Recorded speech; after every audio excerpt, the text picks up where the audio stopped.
Helping Students Master the Basic Facts, Chapter 10. In attempting to help students master their basic facts, three somewhat different approaches can be identified. First is to work on memorization of each fact in isolation. A second approach can be traced at least as far back as the 1970s. Rathmel suggests that for various classes of basic facts, we teach students a collection of strategies or thought patterns that have been found to be efficient and teachable. The third approach, guided intervention, also focuses on the use of strategies to learn facts. However, the strategies are generated or reinvented by students. Each of these approaches is briefly discussed in the following sections. Students can learn by knowing facts from memory, guided intervention, development, explicit strategy instruction, story problems, reasoning strategies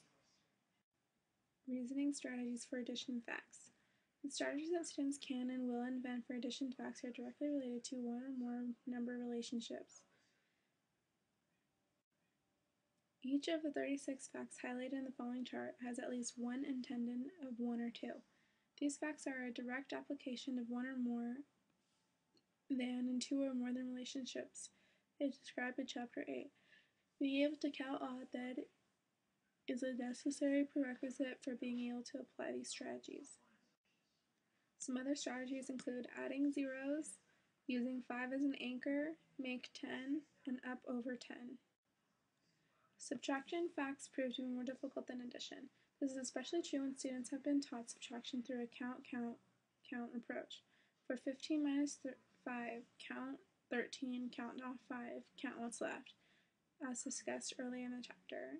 Figure 10.1 at the beginning of the chapter lists the ways students might subtract, moving from counting to mastery. Without opportunities to learn and use reasoning strategies, students continue to rely on counting strategies to come up with subtraction facts. A slow and often inaccurate approach.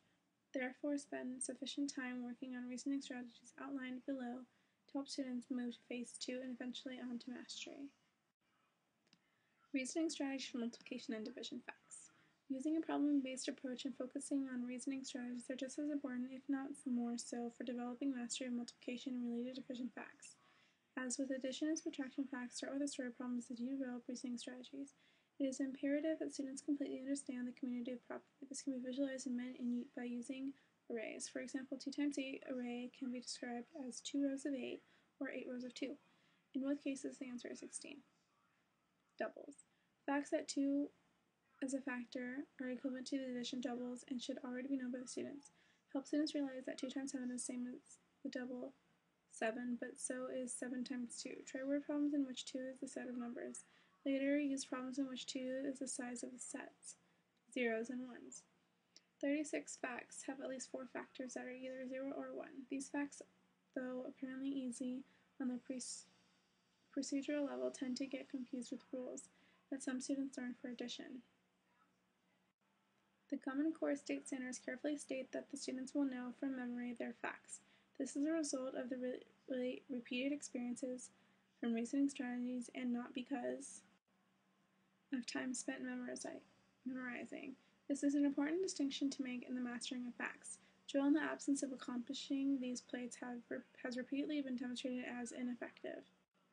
Playing games and doing activities in which students can choose from the strategies discussed in this chapter will allow them to become more fluent at picking strategies and eventually becoming fluent at the facts. Games and activities provide less stress approaches to practice facts while helping students move toward quick recall. In addition, games increase students' involvement, encourage student-to-student interactions, and improve communication, all of which are related to improved academic achievement. What not to do when teaching basic facts. Number 1, ask students to self-monitor. Number 2, focus on self-improvement. Number 3, drill in short time segments. 4, work on facts over time. 5, involve families. 6, make drill enjoyable. 7, use technology. 8, emphasize the importance of quick recall of facts. What not to do when teaching basic facts. Do not use lengthy time tests. Don't use public comparisons of mastery. Don't proceed through facts in orders from 0 to 9. Don't work on all facts all at once. Don't move to memorization too soon. Don't use facts as a barrier to good mathematics. Don't use fact mastery as a prerequisite for calculator use.